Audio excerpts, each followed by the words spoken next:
sampai di sana. Kemudian sebelumnya pernah kita menyebutkan ikhwatul Islam, di perjalanan Nabi SAW melakukan perjalanan kurang lebih 8 atau 9 hari. 4 hari Nabi SAW berjalan kaki, 4 hari Nabi SAW mengendarai ontanya. Jadi separuh Nabi SAW naik onta, separuh lagi SAW dia berjalan kaki. Nabi SAW yang jaraknya kurang lebih 450 kilo. Kemudian perjalanan Nabi ini ikhwatul Islam ditempuh dalam waktu kurang lebih 9 hari lamanya. Dan untuk mengingatkan kaum muslimin, terkhusus bagi kita yang dari Mekah menuju Madinah atau dari Madinah menuju Mekah, kita lihat jalan yang kita tempuh terutama dengan menggunakan bus. Itu adalah perkiraan jalan yang dulu ditempuh oleh Nabi SAW dikala Nabi melakukan hijrah.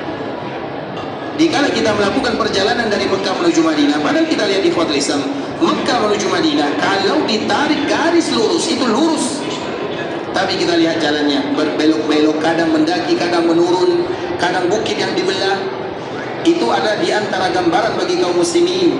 Inilah dulu jalan yang ditempuh oleh baginda Rasulullah SAW ketika Nabi SAW melakukan hijrah dari Mekah menuju Madinah. Untuk mengingatkan kaum muslimin, perjuangan Nabi itu tak semudah yang kita bayangkan. Berjalan kaki, menggunakan kendaraan ontanya 9 hari 9 malam, itu adalah di antara salah satu perjalanan yang berat yang dibawa oleh Nabi adalah amanah, risalah dan dakwah. Kemudian di ikhwatul Islam, di perjalanan Nabi SAW bertemu dengan salah seorang sahabat yang bernama Zubair. Zubair ini adalah menantunya Abu Bakar As-Siddiq, sebagaimana Nabi SAW juga menantunya Abu Bakar As-Siddiq radhiyallahu ta'ala anhu. Kemudian maka Zubair ini memberikan pakaian karena sudah lama berjalan. Abu Bakar dan Nabi SAW sebelum berjalan dari Mekah menuju Madinah, mereka bersembunyi dulu di Gua Thur 1 hari, 2 hari sampai 3 hari, sehingga pakaian-pakaian yang mereka pakai itu sudah mulai berdebu, sudah mulai kotor, sudah mulai ini. Sehingga dikala bertemu dengan Zubair, maka Zubair ini memberikan pakaian yang sama kepada Nabi SAW dan juga kepada sahabat Abu Bakar As-Siddiq radhiyallahu ta'ala anhu. Kemudian ketika Nabi memakai pakaian yang mana pakaian tersebut mirip dengan pakaian Abu Bakar As-Siddiq, sampailah mereka berdua di kota Madinah. Ketika Nabi SAW sampai di kota Madinah bersama sahabatnya Abu Bakar As-Siddiq radhiyallahu ta'ala anhu, maka banyak di antara penduduk Madinah yang mereka tidak mengenal baginda Rasulullah sallallahu alaihi wasallam. Kenapa penduduk Madinah mereka tidak kenal dengan Nabi sallallahu alaihi wasallam? Apa jawabannya? Ketika Nabi sallallahu alaihi wasallam sampai ke kota Madinah, apakah orang Madinah sudah kenal dengan Nabi atau tidak? Kenal atau tidak? Siapa yang membawa Islam? Siapa yang membawa Islam ke kota Madinah? Siapa tadi nama sahabatnya? Siapa? Sa'id bin Zubair. Alhamdulillah, ijma' salahnya. Baru tadi kita jelaskan baru. Apa? Mus'ab bin Umair. Siapa lagi satu? Abdullah bin Zurarah. Jadi yang membawa Islam ke kota Madinah ini, iya, awal mulanya dari Nabi SAW di Mekah. Terjadilah perjanjian yang kita kenal dengan Bai'at Aqabah. Kemudian setelah itu Nabi SAW mengutus 2 orang sahabat ini, sehingga kebanyakan penduduk Madinah mereka masuk Islam melalui jalur Mus'ab bin Umair dan Abdullah bin Umi Maktum, dibantu oleh salah seorang sahabat yang bernama As'ad bin Zurarah. Nama ini adalah nama-nama yang terbaik. Nama yang terbaik itu ikhwatul Islam adalah nama sahabat. Nama yang terbaik itu adalah nama sahabat. Kalau ada di antara kita punya keturunan, maka carilah nama-nama yang terbaik. Makanya apa nama yang terbaik di sisi Allah Subhanahu wa taala? Abdullah dan Abdurrahman. Pertanyaan yang kedua, apa nama yang terbaik di sisi Nabi sallallahu alaihi wasallam? Tadi kita menyebutkan nama yang terbaik di sisi Allah adalah Abdullah dan Abdurrahman. Nama yang terbaik di sisi Allah adalah Abdullah dan Abdurrahman. Siapakah nama yang terbaik di sisi Nabi sallallahu alaihi wasallam? Ya, salawat. Ada yang tahu jawabannya? Nama yang terbaik di sisi Nabi sallallahu alaihi wasallam adalah Hamzah. Nama Nama yang terbaik di sisi Nabi sallallahu alaihi wasallam adalah Hamzah. Jadi nama yang terbaik di sisi Allah adalah Abdullah dan Abdurrahman. Nama yang terbaik untuk Nabi sallallahu alaihi wasallam atau di sisi Nabi sallallahu alaihi wasallam adalah Hamzah. Jadi mana yang terbaik, Abdullah atau Hamzah? Abdullah. Hamzah atau Abdullah? Abdullah. Kenapa Abdullah? Semuanya terbaik. Kalau terbaik di sisi Allah pasti terbaik di sisi Nabi. Kalau terbaik di sisi Nabi pasti terbaik di sisi Allah Subhanahu wa taala. Jadi semuanya terbaik. Nama yang terbaik itu adalah nama sahabat. Makanya kalau kita punya keturunan, kalau kita punya anak, kalau kita punya cucu, kenapa kita tidak menamakan mereka dengan nama-nama yang terbaik di sisi Allah dan terbaik di sisi Rasulnya sallallahu alaihi wasallam? Banyak nama sahabat, Mus'ab, Hamzah, Usama, Zaid, banyak nama-nama lain. Setelah itu baru bikin nama-nama terserah kita di belakangnya. Tapi awal mula ada nama yang terbaik supaya anak dan keturunan ini menjadi orang-orang yang terbaik dan orang-orang yang sesuai dengan namanya. Makanya kita selalu mengatakan ikhwatul Islam, kenapa para ulama itu mereka awal namanya selalu diawali dengan Muhammad atau Ahmad? Karena mereka ingin mencontoh nama Nabi sallallahu alaihi wasallam supaya nanti mereka berkumpul bersama Nabi sallallahu alaihi wasallam. Oleh karena itu ikhwatul Islam, ini sekedar nasihat bagi kita bersama, namakan anak dan keturunan kita dengan nama-nama yang dicintai oleh Allah dan dicintai oleh Nabi sallallahu alaihi wasallam supaya mereka ada hamba yang dicintai oleh Allah dan hamba yang di umat yang dicintai oleh baginda Rasulullah sallallahu alaihi wasallam. Jadi setelah ini tak lagi sulit cari nama ya. Cari nama-nama sahabat Nabi. Mudah ikhwatul Islam. Kami, ini cerita kami ya. Kami di sini, kami kan ada, kita selalu mengatakan di sini ada salah satu Universitas Islam Madinah. Namanya Universitas Islam Madinah, yang mana 80/100 atau 80% atau kurang lebih 85/100 itu semuanya berasal dari luar. Dari dalam, dari orang dalam itu hanya kurang lebih 15% saja. 15%. Maknanya pelajar yang terbanyak itu dari luar. Dan kami berasal dari 170 negara. Nah, setiap, tentu kita punya keluarga, punya anak. Kalau ditanya nama anak, itu semuanya yang laki-laki namanya Abdullah, Abdurrahman, Abdurrahim, selesai. Jadi yang membezakan Abdurrahman Indonesia, Abdurrahman Malaysia, Abdurrahman Singapura, itu saja yang membezakan.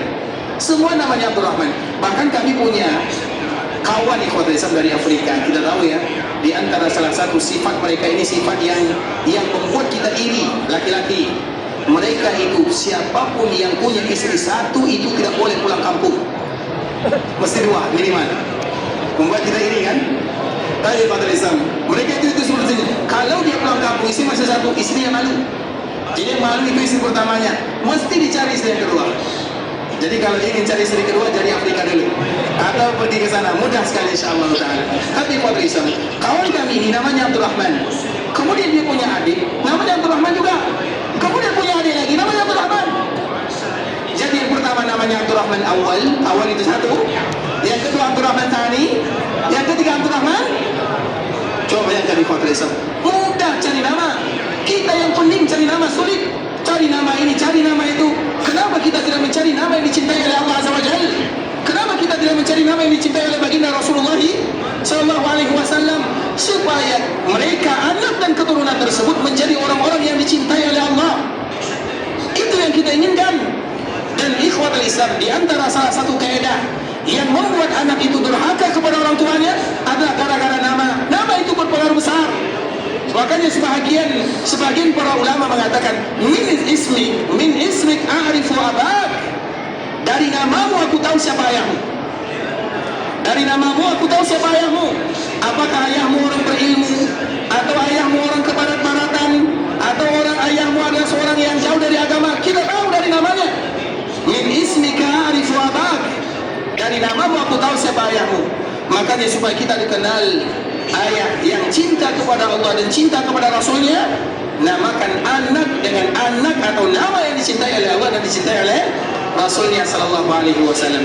Makanya tadi kita sebutkan kami di sini Islam, nama kalau laki-laki Abdullah, Abdurrahman, Abdurrahim, itu saja. Kalau perempuan Aisyah, Fatimah, Zainab, itu saja, tidak ada yang lain. Makanya kalau kita tanya berapa anaknya, 3. Berapa laki-laki? 2 misalnya. Siapa namanya? Abdullah Abdul Rahman. Selesai. Mudah sangat di khotbah Islam.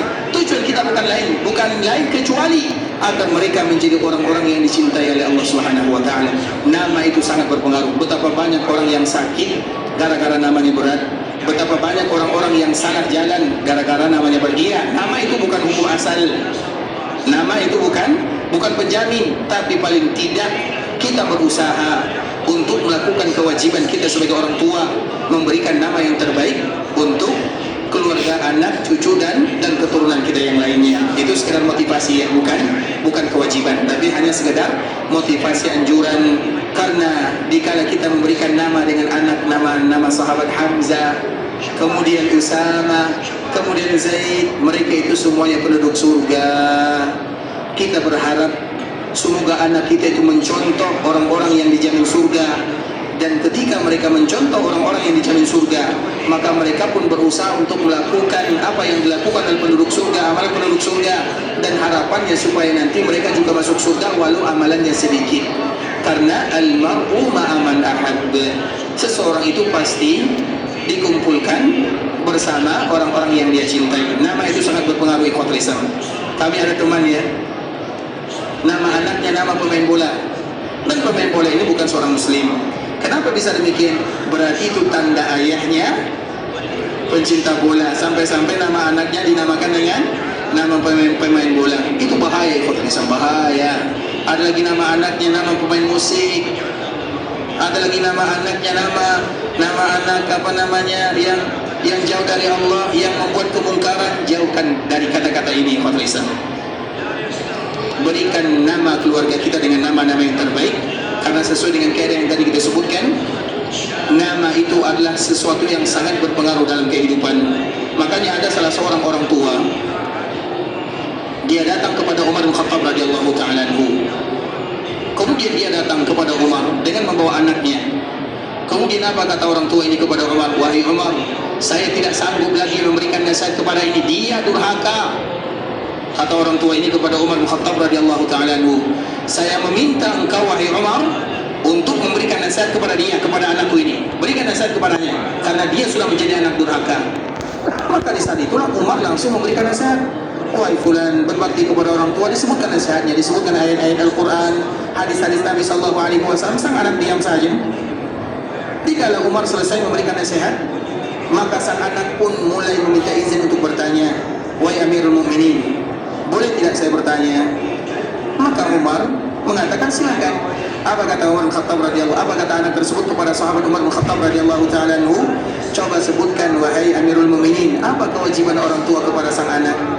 Maka di saat itulah Umar bin Khattab mengatakan kewajiban orang tua terhadap anaknya 3 di sini. Yang pertama, mencarikan ibu yang terbaik agamanya. Yang kedua, memberikan nama yang terbaik di sisi Allah Subhanahu wa taala. Yang ketiga, mengajarkan agama. Umar menyebutkan 3 ini. Kemudian setelah Umar menyebutkan 3 ini, apa kata sang anak kepada Umar? Wahai Amirul Mukminin, ketahuilah, tidak satu pun di antara yang 3 ini dilakukan oleh ayah saya. Ibu saya, dia dapatkan di pasar. Kalau bahasa kita yang pacaran, asal cantik saja ambil, kemudian kawin, selesai. Dia tak pandang macam mana agamanya, dia tak lihat bagaimana keturunannya, nasabnya, agamanya, bagaimana dinnya, dia tak pandang. Kemudian dia namakan diriku dengan nama asal-asalan, Ju'la, tak tahu apa maknanya.